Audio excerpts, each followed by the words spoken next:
वक्त की बड़ी खबर आपको बता दें, उत्तर प्रदेश से जुड़ी हुई आ रही है। कांग्रेस को एक बड़ा झटका लगा है। जी हां, पार्टी नेता आरपीएन सिंह ने अब इस्तीफा दे दिया है और आज ही वो बीजेपी में शामिल हो सकते हैं। लगभग 3 बजे का वक्त बताया जा रहा है जब आरपीएन सिंह बीजेपी में शामिल हो जाएंगे।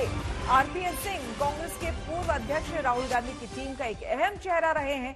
ज्योतिरादित्य सिंधिया, जितिन प्रसाद, सचिन पायलट और अब आरपीएन सिंह कभी राहुल गांधी के सबसे करीबी बताए जाते थे, लेकिन अब उन्होंने इस्तीफा दे दिया है और 2:30 बजे पार्टी दफ्तर पहुंचेंगे, बीजेपी के दफ्तर पहुंचेंगे और वहां पर बीजेपी की सदस्यता लेंगे। तो उन्होंने बाकायदा कुछ समय पहले एक ट्वीट किया जिसमें सोनिया गांधी को एड्रेस करते हुए उन्होंने बाकायदा अपना रेजिग्नेशन दे दिया है सभी पदों से। मौसमी सिंह हमारे संवाददाता हमारे साथ बनी हुई हैं। मौसमी, इसे किस तरीके से कांग्रेस में अब देखा जाना चाहिए? क्योंकि देखिए, इससे पहले जितने भी करीबी थे, कम से कम सिंधिया की बात कर लें और जितिन प्रसाद की बात कर लें, ये लोग बहुत करीबी माने जाते थे राहुल गांधी से। एक एक करके सब छोड़कर जा रहे हैं। क्या कांग्रेस को सही में अब सोचने की जरूरत नहीं है?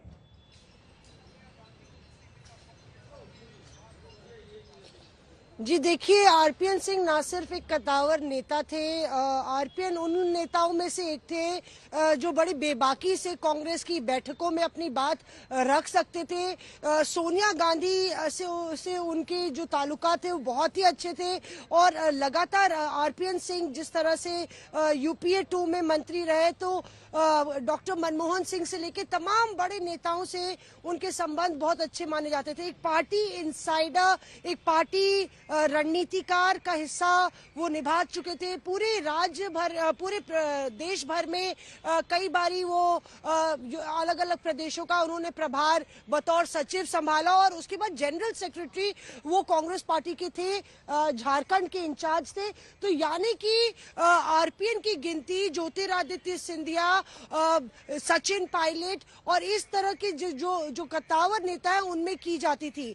सबसे महत्वपूर्ण बात यह है कि लगातार जो कांग्रेस में जाने का सिलसिला चला था, कहीं ना कहीं कई बारी अटकलों के बाजार को आरपीएन ने जो है विराम दिया, कहा कि वो नहीं जा रहे हैं भाजपा। और आज जब वो अपना इस्तीफा देते हैं और बीजेपी में उनकी ज्वाइनिंग हो रही है, तो अपने आप में ये एक बड़ा झटका कांग्रेस में देखा जा रहा है, क्योंकि गांधी परिवार के लॉयलिस्ट थे, गांधी परिवार के करीबी थे, पूर्वांचल उनका गढ़ था, योगी आदित्यनाथ भी पूर्वांचल से आते हैं। तो एक फेस था कांग्रेस का पूर्वांचल में, उत्तर प्रदेश का जो चला गया। एक दिल्ली में उनका एक फेस था जो एक क्रेडिबल विश्वसनीय नेता की छवि थी, जिनकी फॉलोइंग थी, वो नेता आज बीजेपी में चला जाता है। तो जाहिर तौर पे कांग्रेस के लिए ये एक बड़ा झटका है। बिल्कुल हिमांशु, लॉयल्टी वाकई क्या मायने रखती है राजनीति में?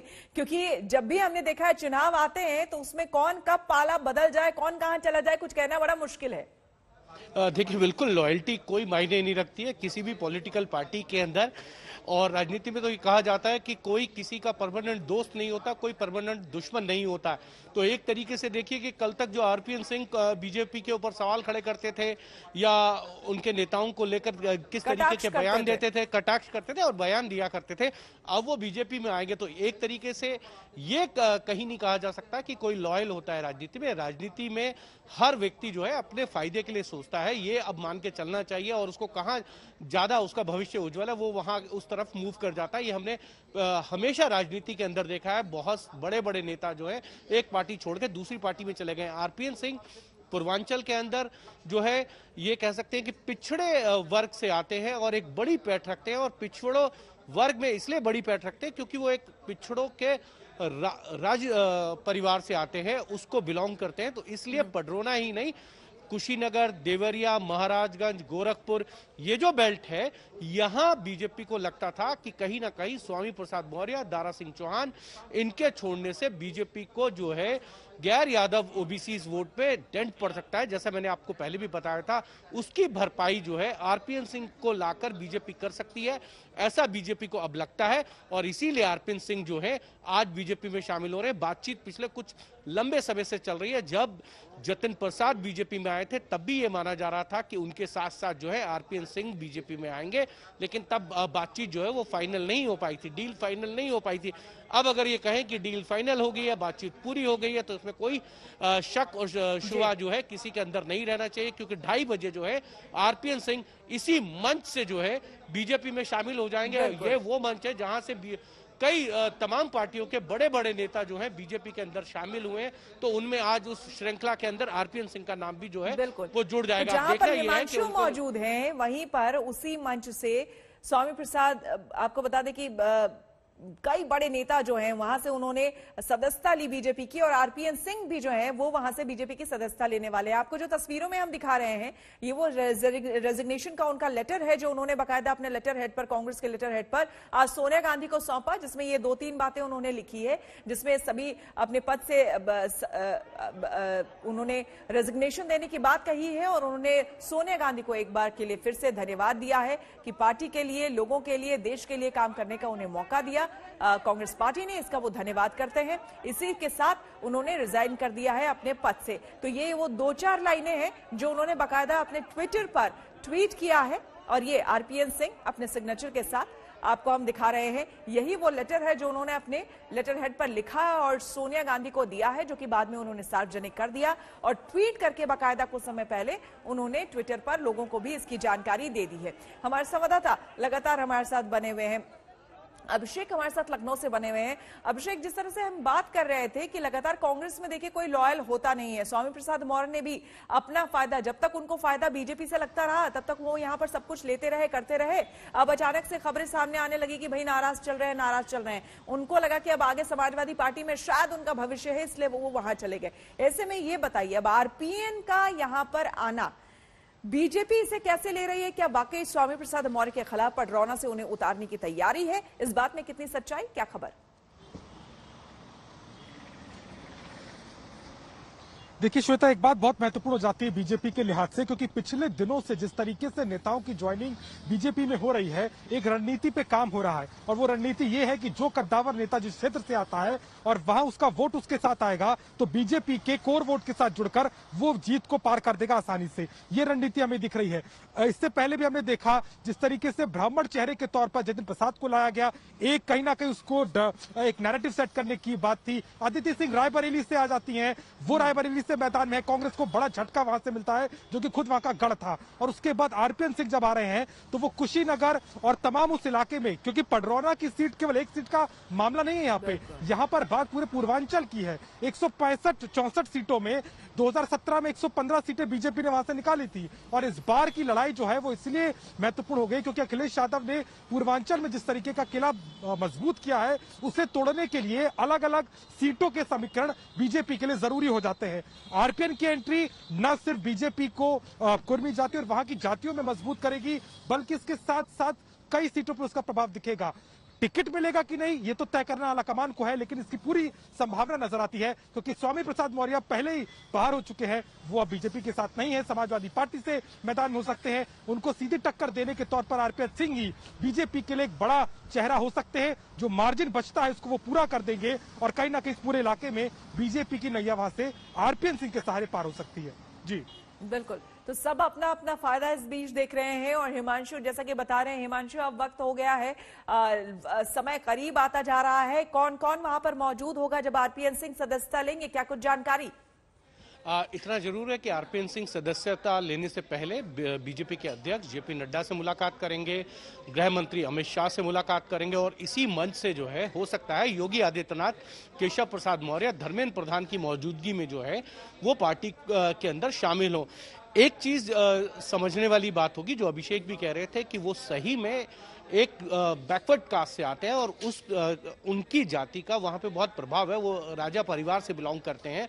लगातार उन्होंने कई चुनाव जीते हैं, लेकिन पिछले कुछ चुनाव के अंदर वो जीत नहीं पाए हैं। तो एक तरीके से बीजेपी को ये लगता है कि एक बड़ा चेहरा है, और परसेप्शन की लड़ाई के अंदर कहीं ना कहीं बीजेपी ये लड़ाई जीतना चाहती है। आप देखिए, अपर्णा यादव अगर बीजेपी में आई तो उसके आने से कोई बीजेपी को बहुत बड़ा वोट बैंक का फायदा नहीं होने वाला यादव के अंदर, लेकिन उनको ये मालूम था कि जिस तरीके से अखिलेश यादव ने सेंध लगाई है उनके नेताओं में, उसको लेकर किस तरीके से परसेप्शन की लड़ाई में आगे आया जाए, इसको लेकर अपर्णा यादव को ज्वाइन कराया गया, उनको टिकट दिया जा रहा है, ये भी माना जा रहा है। तो कहीं ना कहीं बीजेपी परसेप्शन की लड़ाई में भी नहीं पीछे रहना चाहती, और जिस तरीके से जातिगत समीकरण जो सोशल इंजीनियरिंग बीजेपी की रही है 2014 से 17-19 के अंदर, उस सोशल इंजीनियरिंग के अंदर कहीं ना कहीं एक डेंट आया था स्वामी प्रसाद मौर्य के जाने से, दारा सिंह चौहान के जाने से, धर्म सिंह सैनी के जाने से, और उनके साथ साथ जो विधायक छोड़ के गए, उसको लेकर बीजेपी को यह लगता था कहीं ना कहीं बीजेपी पूर्वांचल से के अंदर कहीं कमजोर हो रही है, और उसी को लेकर इस तरीके के जो है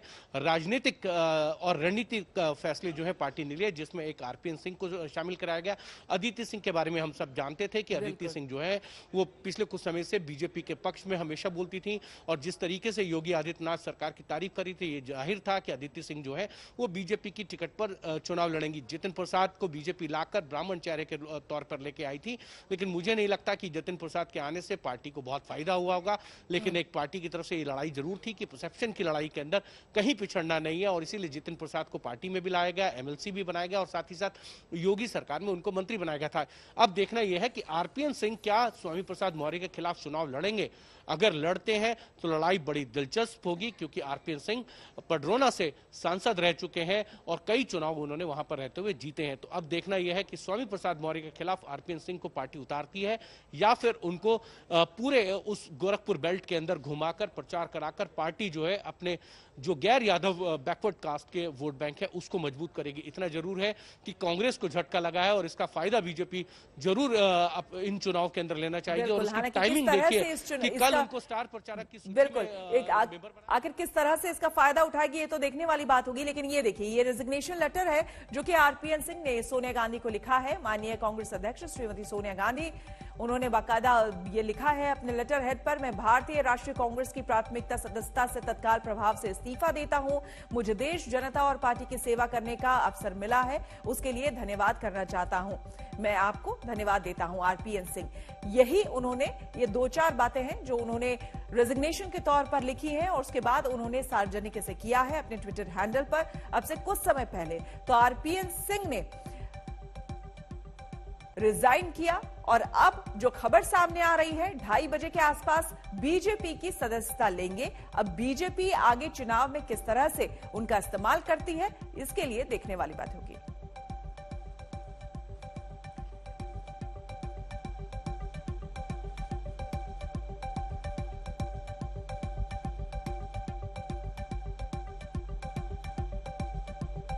हमारे तमाम संवाददाता हमारे साथ बने हुए थे, तमाम जानकारी दे रहे थे। आप सभी का बहुत बहुत शुक्रिया। आगे भी आपसे हम जानकारी लेंगे। आपको बता दें कि उत्तर प्रदेश में समाजवादी पार्टी की पहली लिस्ट आते ही चुनावी चढ़ाई शुरू हो चुकी है। लिस्ट में नाहिद हसन जैसों के नाम हैं, और बीजेपी से अपराध दंगा की बंद फैक्ट्री शुरू करने की साजिश बता रही है। लिस्ट में 159 लोगों के नाम हैं, और इसके विश्लेषण से साफ है कि अखिलेश ने ओबीसी और मुस्लिम कार्ड चला है। यादव उम्मीदवारों के नाम कम है, इसे लेकर बीजेपी ने समाजवादी पार्टी पर जोरदार पलटवार किया है। हमारे साथ बातचीत करने के लिए उत्तर प्रदेश के उप मुख्यमंत्री केशव प्रसाद मौर्य। केशव जी, बहुत बहुत स्वागत है आपका आज तक में। धन्यवाद। केशव जी, कल लिस्ट आई है समाजवादी पार्टी की, उसमें नाहिद हसन है, उसमें आजम खान है, उसमें उनके बेटे हैं। देखिए, समाजवादी पार्टी का यह नारा झूठा था, धोखा था, फरेब था कि श्री अखिलेश यादव जी ने कहा था कि ये नई सपा है। मैंने उस समय भी कहा था ये वही सपा है जिससे जनता खपा थी, आज भी जनता खपा है। यह इनका लक्ष्य केवल गुंडे, अपराधी, माफिया, दंगाई, भ्रष्टाचारी का एक गैंग तैयार करके रखा है। जो कोई जेल में होता है, कोई बेल में होता है, उसको यह अपनी पार्टी का प्रत्याशी बना करके जनता के सामने भेज करके एक तरह से यूपी की जनता को धमकाने का काम कर रहे हैं। अब मैं यह मानता हूं कि भारतीय जनता पार्टी जो सुशासन और विकास का काम माननीय प्रधानमंत्री श्री नरेंद्र मोदी जी के मार्गदर्शन में, आदरणीय योगी आदित्यनाथ जी के नेतृत्व में उत्तर प्रदेश के अंदर किया है, समाजवादी पार्टी या बहुजन समाज पार्टी या कांग्रेस पार्टी या अन्य किसी विरोधी दल के पास हमारे खिलाफ कोई मुद्दा नहीं है। मुद्दा विहीन या विपक्ष उत्तर प्रदेश की जनता को डराना चाहते हैं, लेकिन मैं इनको बताना चाहता हूं, उत्तर प्रदेश को सुशासन का एक तरह से कहिए कि आभास हो गया है। इसके कारण से हम 2014 से 2017 से 2019 से लगातार जीत रहे हैं। 2022 में भी 300 से ज्यादा सीटें जीतेंगे। और समाजवादी पार्टी की लिस्ट जो कल आई है उसने यह संदेश साफ दे दिया है, ये गुंडों, अपराधियों, माफियाओं, दंगाइयों से, भ्रष्टाचारियों से बाहर कभी नहीं निकल सकते। इसलिए उनकी लिस्ट से यह संदेश साफ हो गया है कि भारतीय जनता पार्टी जो कहती थी वही सही है, समाजवादी पार्टी एक गलत है और उस गलत की सजा जनता इनको 10 मार्च को जब वोटों की गिनती होगी तो समाजवादी पार्टी समाप्त पार्टी के रूप में आप सबको देखने को मिलेगी। 10 मार्च सपा का सूर्यास्त होने वाला है। समाजवादी पार्टी ने नाहिद हसन से लेकर आजम खान और उनके बेटे तक का टिकट कंफर्म कर दिया है। इस लिस्ट के नामों को देखकर बीजेपी ने अखिलेश पर चढ़ाई कर दी है। बीजेपी का सवाल है कि अखिलेश को नाम सामने लाने पड़े तो उनकी कलई खुल गई। भारतीय जनता पार्टी डरी हुई है और वो जान रही है कि उसका सुपड़ा साफ होने जा रहा है। भारतीय जनता पार्टी झूठ बोलने में बहुत माहिर है। उन्हें हमारे इतनी बड़ी लिस्ट में केवल कुछ नाम दिख रहे हैं। अरे महाराज भूलिए नहीं, 5 साल से आप सरकार में थे और जो भी बेटियां योगी जी के पास मदद मांगने आई, या तो उन्होंने आत्महत्या किया है या आत्महत्या का प्रयास किया है। दरिंदों को बचाने का काम सिर्फ योगी आदित्यनाथ ने किया है। समाजवादी पार्टी की लिस्ट देखकर के फिर ये ध्यान में आ गया कि जितने समाजवादी उम्मीदवार हैं उन सब पर मुकदमों की भरमार है। कुछ उनके जेल से बाद चुनाव लड़ने के लिए तैयार है और कुछ बेल पर छूट करके पर्चा भरने को तैयार है। समाजवादी पार्टी लगातार जिस तरह से अपराधी माफियाओं के दम पर उत्तर प्रदेश के चुनाव को अराजकता की आग में झोंकना चाहती है और ये चाहती है कि फिर से एक बार गुंडों के दम पर उत्तर प्रदेश का स्वरूप को बिगाड़ा जा सके, समाजवादी पार्टी भूल पे है। अगर एक राजनीतिक दल जघन्य अपराधियों को अपहरण, डकैती, सांप्रदायिक दंगों के लिए जिम्मेदारी, महिलाओं के साथ में विभिन्न प्रकार के अपमानजनक कृत्य के लिए जिम्मेदार हो और वो राजनीतिक दल का सम्मानीय विधानसभा का सदस्य बनने के लिए प्रत्याशी बन जाए, तो मैं समझता हूं कि लोकतांत्रिक परंपराओं का ये दुर्भाग्यपूर्ण दिन होता है। समाजवादी पार्टी ने जारी किया है अपने प्रत्याशियों की। प्रथम चरण में जो उन्होंने लिस्ट जारी की है 159 लोगों की, उसमें आप देख रहे होंगे कि जो लोग अवैध तरीके से बड़े बड़े मकान बना लिए, लोगों की जमीन पे कब्जा कर लिए, जिन पर बुलडोजर योगी जी की सरकार ने चलाया, उनको अपनी पार्टी में शामिल करके उनको टिकट देने का काम अखिलेश जी की सरकार ने किया। तमाम अपराधी हैं, उनके ऊपर मुकदमे हैं। जनता के बीच में आप देख रहे हैं ये दंगाई, दबंग, बाहुबली, बकैत पूरी खुले तौर से सरकार के संरक्षण और सुरक्षा में आम आदमी की सुरक्षा को हाईजैक कर रहे थे, उस पर खतरा बने हुए थे। वो फिर दोबारा नहीं आएगा। और कुछ पार्टी अगर ये लगती है कि वो हिस्ट्री शीटर्स के जरिए जो है वो हिस्ट्री बनाना चाहती है, तो वो अपना इस इतिहास को बनाती रहे। लेकिन हिस्ट्री शीटर के जरिए हिस्ट्री आप बना सकते हैं, अपनी राजनीतिक हिस्ट्री बना सकते हैं, लेकिन आप जनादेश हासिल नहीं कर सकते। पहाड़ों में बर्फबारी और मैदानों में ठंड है भारी। आधा हिंदुस्तान भयानक सर्दी के सितम से जूझ रहा है, बर्फबारी की गिरफ्त में है और दिल्ली में आज भी ठिठुरन है। मुंबई में भी सर्दी की एंट्री हो चुकी है। लेकिन इसी बात को थोड़ा रुक कर करेंगे। पहले आपको बता दें कि उत्तरांचल और हिमाचल प्रदेश की बर्फबारी किस तरीके से लोगों पर भारी पड़ रही है। दोनों राज्यों के ऊंचाई वाले इलाकों में इस वक्त भी बर्फबारी हो रही है।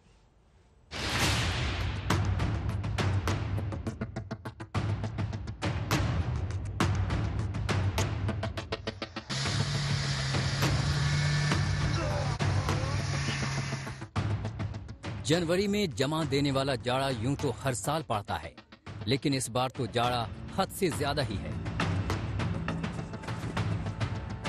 उत्तर भारत ठंड से कांप रहा है और ऊंचाई वाले पहाड़ी इलाके सफेद आफत से दो चार हैं। ये उत्तराखंड के रुद्रप्रयाग जिले का मशहूर पर्यटन केंद्र चोपता है। देसी सैलानियों के बीच इसकी पहचान मिनी स्विट्जरलैंड की है। यानी आप स्विट्जरलैंड न जाकर चोपता आ जाएं तो आपको स्विट्जरलैंड वाला मजा आ जाएगा। ये तस्वीरें इसकी तस्दीक भी कर रही हैं। देखिए बर्फबारी ने चोपता का कैसा श्रृंगार कर रखा है। सड़कों पर बर्फ की ऐसी मोटी परत जमी है कि गाड़ियों के चलने से बर्फ की खूबसूरत क्यारी बन गई है। रिजॉर्ट, होटल, तमाम इमारतें बर्फ से ढकी हुई हैं।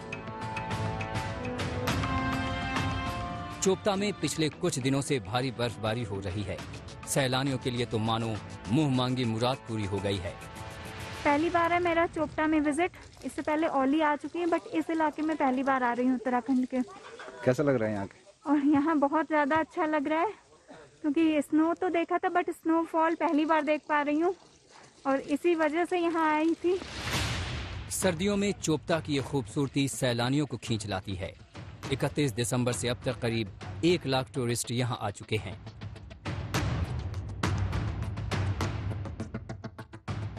उत्तराखंड के चमोली का ये नजारा मानो दूसरे लोक के दर्शन करा रहा हो। दूर दूर तक पहाड़ और बर्फ ही बर्फ। चमोली की ये एरियल तस्वीर दिव्य और अलौकिक नजर आती है। बर्फीली मार्च से भले ही रास्ते बंद हो गए हैं, लेकिन यहाँ सड़कों पर भागने कौन आता है? असली मजा तो बर्फ पे चहलकदमी है। चमोली के निजमुला वैली की तस्वीरें देखिए। किस तरह पूरे इलाके को बर्फ ने अपनी आगोश में ले लिया है।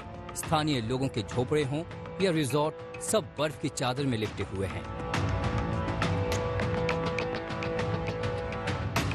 दीवारों पर बर्फ की परत यहाँ की खूबसूरती में 4 चांद लगा रहे हैं। उत्तराखंड के मसूरी स्थित क्वीन हिल्स की तस्वीर देखिए। रविवार शाम की ये तस्वीर है। सफेद आफत हिमाचल प्रदेश के पहाड़ी इलाकों में भी बरस रही है। बर्फबारी की ये तस्वीर हिमाचल प्रदेश के चंबा की है। देखिए किस तरह कारें बर्फ में समा गई हैं। देखिए किस तरह तमाम घर द्वार बर्फ की चादर में ढके हुए हैं।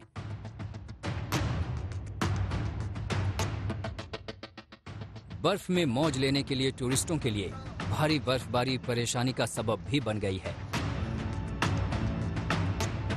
देखिए होटल के बाहर खड़ी कार किस तरह बर्फ में फंसी हुई है। बर्फ को हटाकर गाड़ी निकालने का काम चल रहा है, लेकिन चंबा में बर्फबारी के बीच गाड़ी चलाना किसी हंसी ठिठोली का खेल नहीं है। बर्फ में गाड़ी फंस गई तो उसे स्टार्ट करना और वहां से निकालना टेढ़ी खीर है। इस गाड़ी को देखिए, लोग धकेल रहे हैं, लेकिन गाड़ी का पहिया बर्फ में बुरी तरह फिसल रहा है।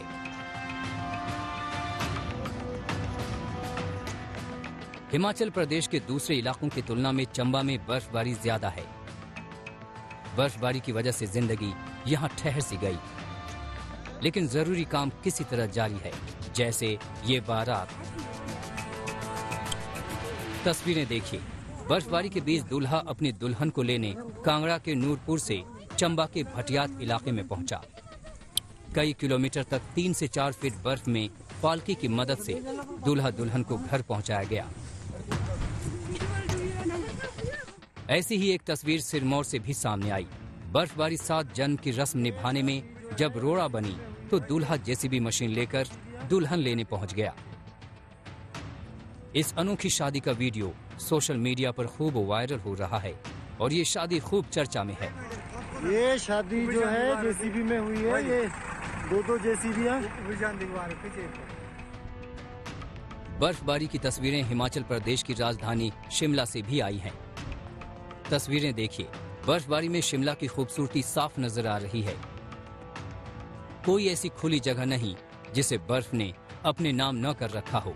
स्थानीय लोग हों या टूरिस्ट, सब बर्फबारी का इंतजार करते हैं, लेकिन अब लोग भी पूछने लगे हैं ये कब खत्म होगी। न्यूनतम तापमान है वो किलोंग में -9 डिग्री सेल्सियस रिपोर्ट किया गया और जो मैक्सिमम तापमान जो कल 10 प्रदेश भर में वो ऊना में था 13 डिग्री सेल्सियस। और अगर तापमान की बात करें तो न्यूनतम तापमान है वो हालांकि नॉर्मल से 1 से 2 डिग्री ऊपर चल रहे हैं, बट जो मैक्सिमम टेम्परेचर है उसमें पिछले 24 घंटे में 3 से 5 डिग्री की गिरावट दर्ज की गई है और वो एवरेज से 8 से 9 डिग्री कम चल रहे हैं मैक्सिमम टेम्परेचर से। हिमाचल प्रदेश और उत्तराखंड के ऊपरी इलाकों में बर्फ ही बर्फ है और इसका असर निचले इलाकों पर पड़ रहा है, जहां लोग शीतलहर में कांप रहे हैं। चंबा से विशाल आनंद, सिरमौर से राजेश शर्मा और चोपता से प्रवीण सेमवाल के साथ आज तक ब्यूरो। तो पहाड़ों में बर्फबारी का असर सीधे मैदानी इलाकों पर पड़ रहा है, जहां पर इस वक्त कड़ाके की सर्दी है। दिल्ली में एक हफ्ते से भी ज्यादा समय से कपकपा देने वाली सर्दी पड़ रही है। यूपी में, हरियाणा में, पंजाब, राजस्थान, तमाम सूबे इस वक्त ठंड की चपेट में हैं। हालात ये हो गए हैं कि मुंबई में भी इस वक्त सर्दी महसूस की जा रही है।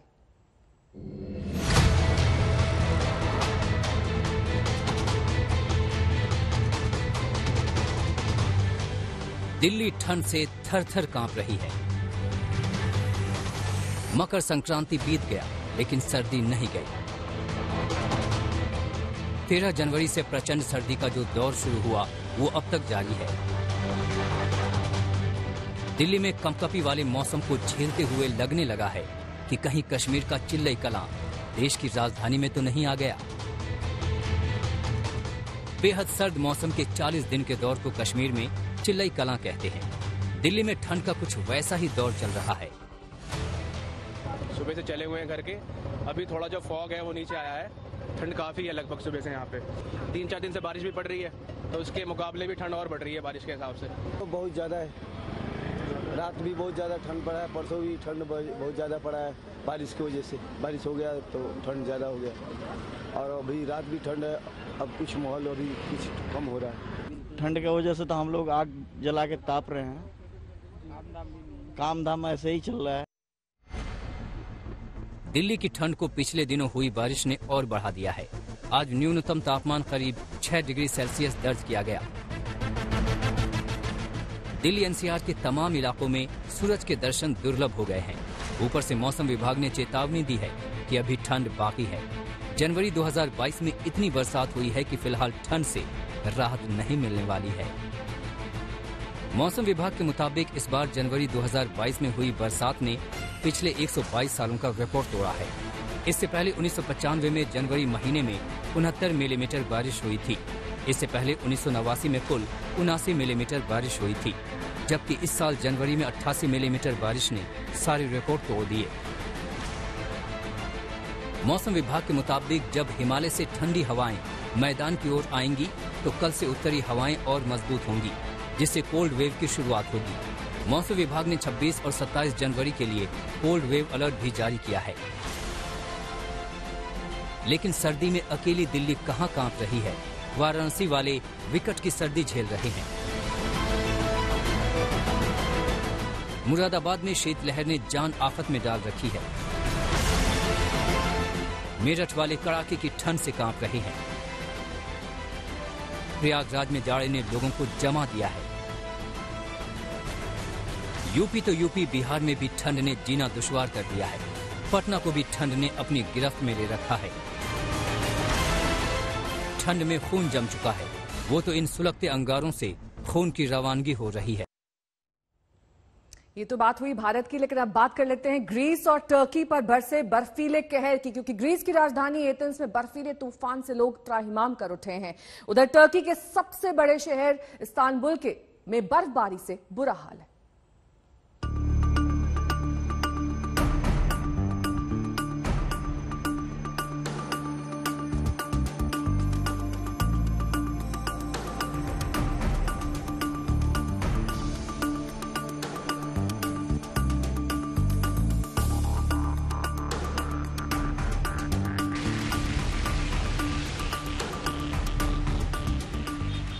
ग्रीस की खूबसूरत राजधानी एथेंस ब्लैक एंड व्हाइट जमाने में चली गई है।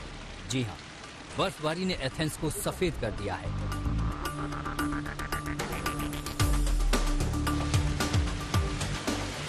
अगर आप अपने घरों में रजाई में दुब के ठंड से ठिठुर रहे हैं, तो एथेंस की इन तस्वीरों को देखकर आपकी कंपकपी छूट जाएगी।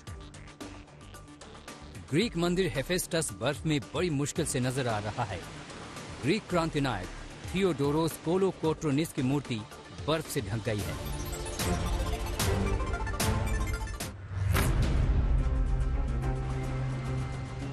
एथेंस के रिंग रोड का हाल देखिए। झमाझम बर्फबारी हो रही है और सुस्त रफ्तार से ट्रैफिक जारी है। सड़क से लेकर रेलवे ट्रैक पर बर्फ ने अपना साम्राज्य स्थापित कर लिया है। बर्फबारी से एथेंस में रेल और हवाई सेवा बुरी तरह चरमरा गई है। कोरोना टीकाकरण केंद्रों को भी बंद करना पड़ा। हालात इतने खराब हो गए कि बर्फ हटाने के लिए तुरंत स्थानीय प्रशासन को मोर्चा संभालना पड़ा। लेकिन बर्फबारी के बीच बिजली गुल होने से संकट और बढ़ गया। आमतौर पर मूसलाधार बारिश की वजह से हम लोग जब ट्रैफिक में फंसते हैं तो सरकार या प्रशासन की तरफ से इस असुविधा के लिए कोई माफी नहीं मांगता। लेकिन ग्रीस के क्लाइमेट चेंज और सिविल प्रोटेक्शन मंत्री ने एथेंस के लोगों को हुई असुविधा के लिए माफी मांगी है।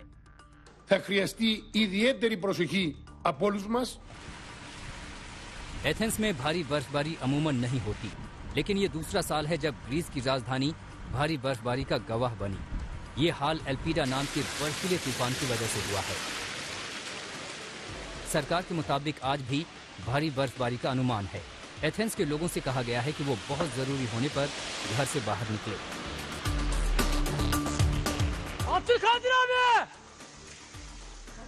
अब टर्की के शहर इस्तांबुल का हाल देख लीजिए। भारी बर्फबारी से इस्तांबुल एयरपोर्ट के गोदाम की छत गिर गई। इस्तांबुल में कल भारी बर्फबारी हुई है। बर्फबारी से शहर की फेरी सर्विस बंद हो गई। कई सड़कों को बंद करना पड़ा। भारी बर्फबारी से विजिबिलिटी भी काफी कम हो गई। टर्किश एयरलाइंस के मुताबिक मुसाफिरों की सुरक्षा को ध्यान में रखते हुए उसने सारी उड़ानें रद्द कर दी। टर्की के आपदा प्रबंधन विभाग के मुताबिक करीब 4,500 लोग कल जगह जगह सड़कों पर फंस गए। बर्फबारी से जान बचाने के लिए करीब 6,500 लोगों को शेल्टर होम ले जाना पड़ा। पिछले एक हफ्ते से टर्की के कई इलाकों में भारी बर्फबारी हुई है। राहत की बात यह है कि टर्की के स्कूलों में इन दिनों शीतकालीन छुट्टियां चल रही हैं। आज तक ब्यूरो।